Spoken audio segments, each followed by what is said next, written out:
You're looking at the faces of two victims murdered by one of America's most notorious serial killers. Today, they found the bodies of at least 3 young boys buried under his house. They suspect there are several more bodies buried here. You didn't expect it from him. He was a nice guy. Judge Marvin Peters ordered him held without bond.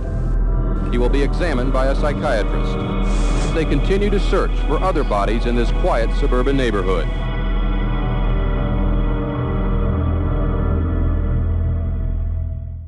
John Gacy was probably the most prolific or infamous serial killer in modern times.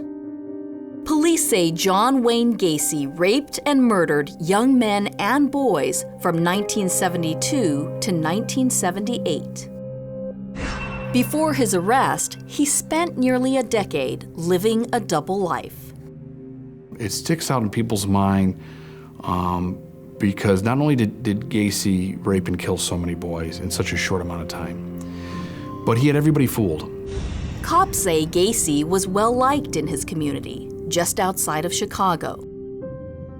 He was active in local politics and would dress up as a clown to entertain children. The whole case was very, very unique. It was very troublesome to people in Chicago and really across the country.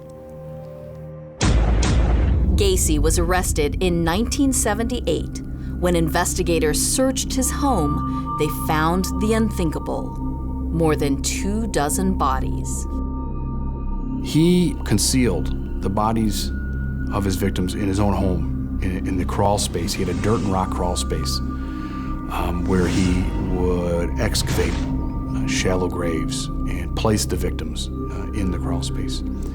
Gacy was convicted and executed for the murder of 33 young men and boys. But at the time, investigators were not able to identify 8 of those victims.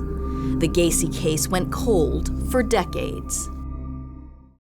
Here in Gacy's neighborhood, his house was demolished not long after his arrest. And then, in the late 80s, someone built a new house on that property. Over the years, a lot has changed out here. Still, many people don't realize there are mysteries lingering. Today, we are beginning a process to close the book once and for all on John Wayne Gacy. In 2011, the Cook County Sheriff's Office decided to use new science to help finally find answers. Detective Sergeant Jason Moran led the investigation. Sergeant Moran. The plan was simple: use DNA to match Gacy's victims with families still searching for their missing loved ones. This technology wasn't around during the initial investigation. Within the first day, we probably had 65 leads. The first 3 days, over 100. Remarkably, after many decades, DNA identified 19-year-old William George Bundy. Seeing the pictures of them then afterwards, now that we know who that is and seeing pictures, it was just so heartbreaking. Then, in 2017, they identified a second victim, 16-year-old Jimmy Hawkinson. But there's still more work to be done. 6 boys and young men are still unidentified today. They're buried in cemeteries across Cook County. This is the grave of victim number 10. This is one of the unidentified victims of John Gacy. NCMEC was nice enough to do a facial reconstruction. And hopefully, based on that reconstruction or that approximation, we'll get some more leads on to who he was in life. This is what that boy may have looked like in life. He was white and between 17 to 21 years old when he was murdered. He had an old healed fracture on his left collarbone. And another boy, just 18 to 22 years old, also remains nameless. He was white with very dark brown, wavy hair.